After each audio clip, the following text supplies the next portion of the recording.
Dr. Murray, are there risks in taking popular osteoporosis drugs, and what might be some of the natural alternatives to bone health?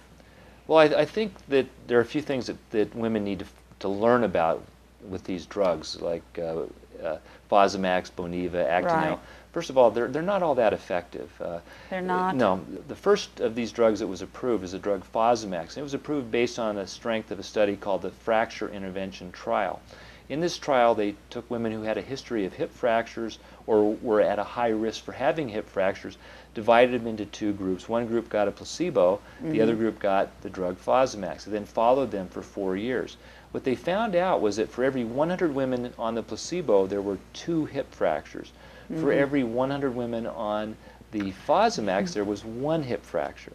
Wow. So what the One, drug company, two. what the drug company was able to market was that the drug was able to reduce the risk of having a hip fracture by 50%.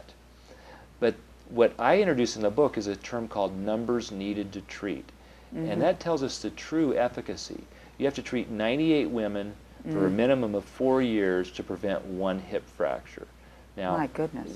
That's a lot of drug sales. Now, I guarantee you, out of those 98 women that are taking these drugs, many of them are many more than one are going to have some serious side effects. Initially, when these drugs, when these drugs were first launched, they came with warnings about joint pain, muscle ache, general malaise.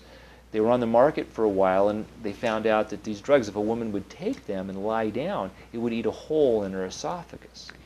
Yes. And then the drugs were out on the market a little longer, and they found out that the bone that was being formed turned out to be not so healthy bone, and sometimes that led to spontaneous fractures, and sometimes it led to a condition called osteonecrosis of the jaw. Yes. Basically, holes would start developing in the jawbone. And now these drugs are being linked to esophageal cancer. So I think more women have been harmed by these drugs than helped. And when you look at the natural ways to build strong, healthy bones, it far exceeds any benefit from these drugs. If you look at diet, lifestyle, and proper supplementation, taking calcium, 1,000 to 1,500 milligrams of calcium, along with vitamin D, it has to be at least the two together. Okay. To build healthy bones, we know that there are 23 known nutrients that are involved. We highlight calcium and vitamin D because they are really important to bone health. All right. And the data that's coming out with vitamin D has shown that it's much more valuable than the calcium. Many people aren't getting enough of the vitamin D. But my point is that if you look at the research on calcium plus vitamin D and the benefits that are achieved both in the prevention and the treatment of osteoporosis, it far exceeds the benefits that are achieved with these drugs.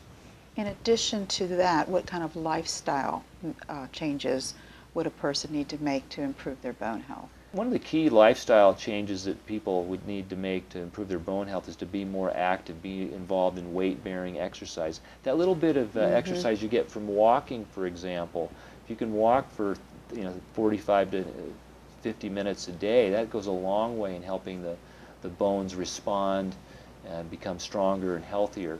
You have to avoid compounds that are going to lead to excessive loss of calcium, things like eating too much sugar, eating too much protein, eating too much salt, drinking too much alcohol. Those are important lifestyle factors as well to avoid. Are those all acidic kind of foods? Yeah, they more or less cause us to try and buffer their acidic nature by pulling calcium out of our bones. Leaching the calcium out of the bones. And there's something even in sodas too, isn't it? Phosphoric acid? Good, thank you. That's one of the key things as well. Phosphates, soft drinks, those are no-nos if you want to build strong, healthy bones. So we can make some modifications. We can do things so that osteoporosis should never develop. Osteoporosis is a condition that should never lead to a hip fracture in America. We know how to identify people that have osteoporosis.